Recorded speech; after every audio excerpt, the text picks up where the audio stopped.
देखो, सबसे पहली बात हमारी कमजोरी क्या है? हम परेशान हो जाते हैं। संसार में देखो तो परेशान, परमार्थ की तरफ देखो तो हम परेशान हो। ये हमारा आदत स्वभाव बन गया परेशान होना। थोड़ा सा धैर्यवान बनो, गंभीर बनो। कोई इस भारी से भारी विपत्ति में परेशानी स्वीकार करके विपत्ति से थोड़ी निकला जाता। सुलझो, ठीक है, ये विपत्ति आई, समस्या आई, इसका समाधान होगा। ऐसा थोड़ी कि हमें नष्ट कर देगी।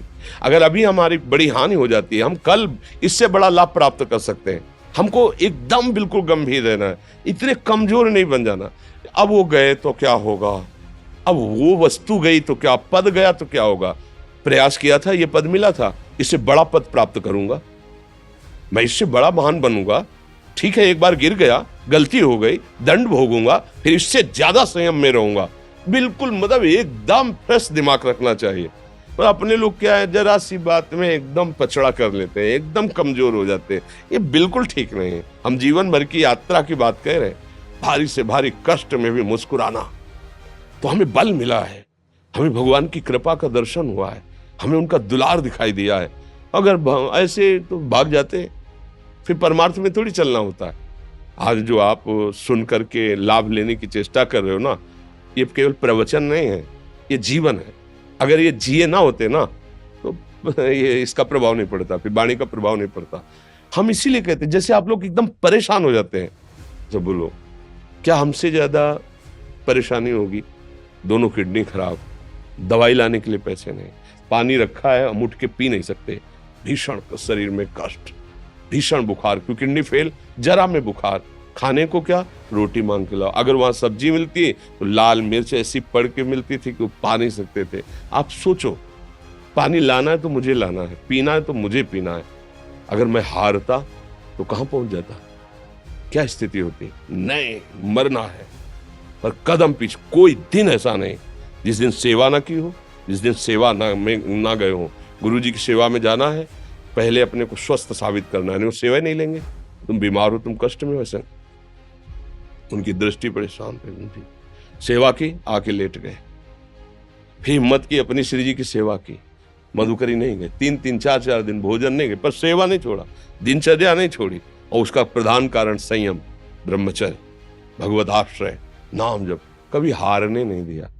अभी भी थोड़ी देर बाद डायलिसिस शुरू होगा, हारने, आपको हारे हुए नजर आ रहे हैं। शरीर में पीड़ा है, किडनी फेल है, ऐसा तो हम स्वस्थ बैठे हैं, पीड़ा है, बार बार प्यास लगती है, थोड़ा थोड़ा पानी मिलता है, लेकिन हम आनंदित हैं, हम प्रसन्न हैं। हम लड़ाई में हारे नहीं हैं, ना हारेंगे, हम जीत चुके हैं। हम अपने मालिक के भरोसे में अपना संवाद, तो वो ये हम अपनी बड़ाई नहीं बता रहे, हम आपको बता रहे समस्या।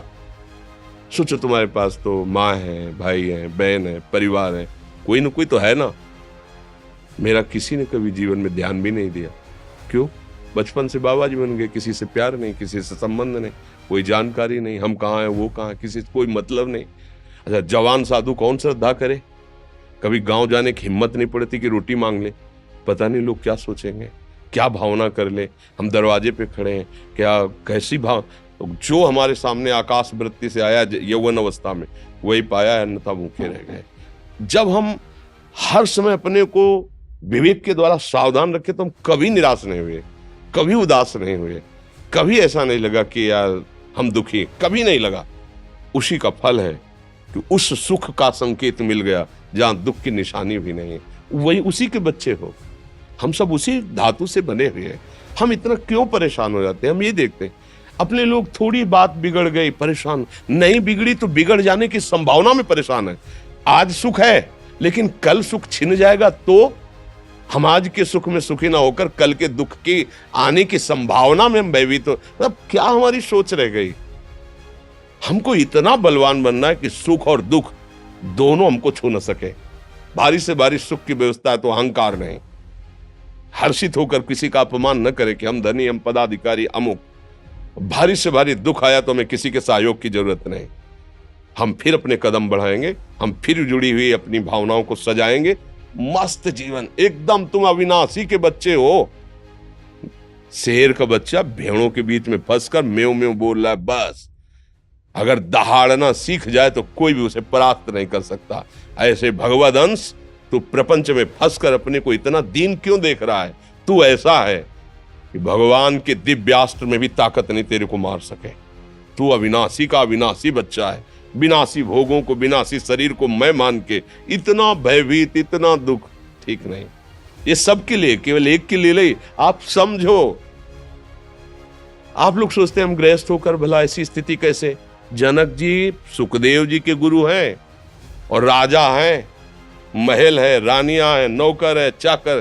क्या सुखदेव जी जिनके शरीर में लंगोटी भी नहीं है, दिगंबर, परमहंस के गुरु हैं जनक जी जो राजा हैं। समझो, आप ऐसा ना सोचे कि हम नौकरी कर रहे हैं, हम संसार में, हम गृहस्थ हैं, हम आध्यात्मिक की ऊंचाई पर नहीं चढ़ सकते। नहीं, आप एक सरकारी नौकरी या आप किसानी या व्यापार करते हुए आप एक अध्यात्म की ऊंचाई में चढ़ सकते हैं। और अध्यात्म ही है जो तुम्हें इस माया के दुख सुख से ऊपर उठा सकता है। दूसरा, चाहे जितनी संपत्ति आ जाए, आप सुखी नहीं हो सकते। सब देख लो, आंख खोल के देख लो।